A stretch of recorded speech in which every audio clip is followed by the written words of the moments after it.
తమిళ star దళపతి కొత్త party తమిళనాడులో తమిళ వెట్రి కలగం ఏర్పాటు రాజకీయాల్లో Kollywood hero Vijay entry assembly ఎన్నికల్లో పోటీ చేస్తానని వెల్లడి.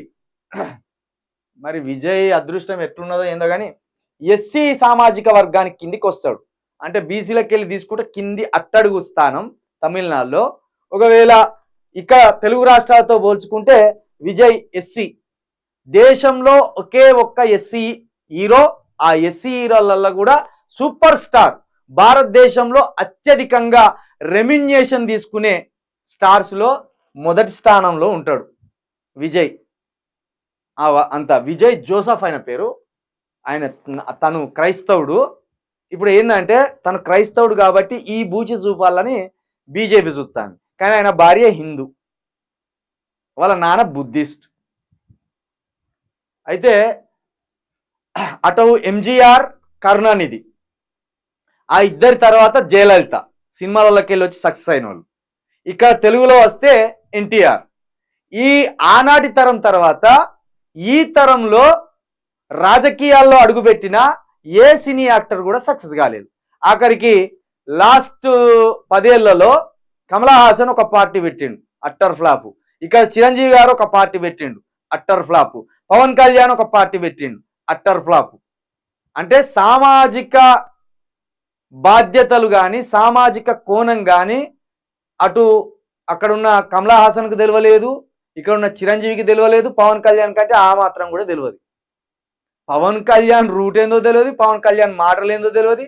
ఏమన్నా అంటే నాకు సామాజిక బాధ్యత ఉన్నది అంటాడు, కోస్తా జిల్లాకు అంబేద్కర్ పేరు పెట్టద్దు అంటాడు. నాకు సామాజిక బాధ్యత తెలుసు అంటాడు, ఎస్సీలను దగ్గరికి రానియాడు. ఎట్లా ఆలోచించకుండా మీరు కోస్తాకు అంబేద్కర్ కోస్తా జిల్లా అని పెడతారు మీరు అంటాడు. అంటే ఎంత విద్వేషి అంటే అంబేద్కర్. ఈరోజు భారతదేశంలో ఎస్సీలు కానీ బీసీలు కానీ ఎస్టీలు కానీ ఆఖరికి రెడ్డిలు కూడా రాజకీయం చేస్తానంటే అంబేద్కర్ గారు పెట్టిన భిక్ష వీళ్ళందరికీ. అది పక్కన పెడితే మరి విజయ్ ఏ పార్టీ సక్సెస్ అవుతాడో చూడాలి. మొత్తానికైతే విజయ్ తరానికి సంబంధించిన పవన్ కళ్యాణ్ ఇక్కడ సక్సెస్ కాలేదు. విజయ్ కంటే ముందు వచ్చిన ఇక్కడ చిరంజీవి గారు కావచ్చు, లేకపోతే అక్కడ కమల్ హాసన్ గారు కావచ్చు, వాళ్ళు సక్సెస్ కాలేదు.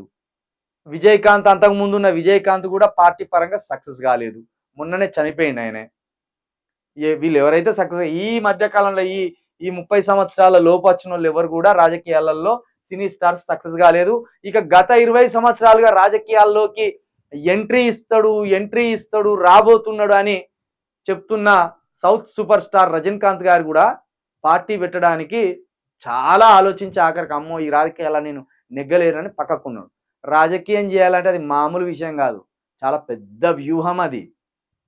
రాజకీయం అనేది మామూలుది కాదు. మరి విజయ్ గారు ఒక పార్టీ పెడుతున్నారంటే సక్సెస్ కావాలని కోరుకుందాం, మనం 100% సక్సెస్ కావాలని కోరుకుందాం. అక్కడ ఒక బీసీ పార్టీ ఉన్నది.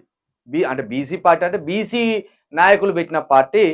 ఇప్పుడు మన స్టాలిన్ గారు పాలిస్తాను, వాళ్ళు మనవారే. దానికి సంబంధించి ఇంకో జయలలిత పార్టీ, వాళ్ళు బ్రాహ్మణు. ఆ రెండు ఉన్నాయి. ఇప్పుడు ఇదొకటి వస్తే సంపూర్ణంగా ఉంటుంది అక్కడ రాజకీయం. ఇది సక్సెస్ కావాలని కోరుకుందాం.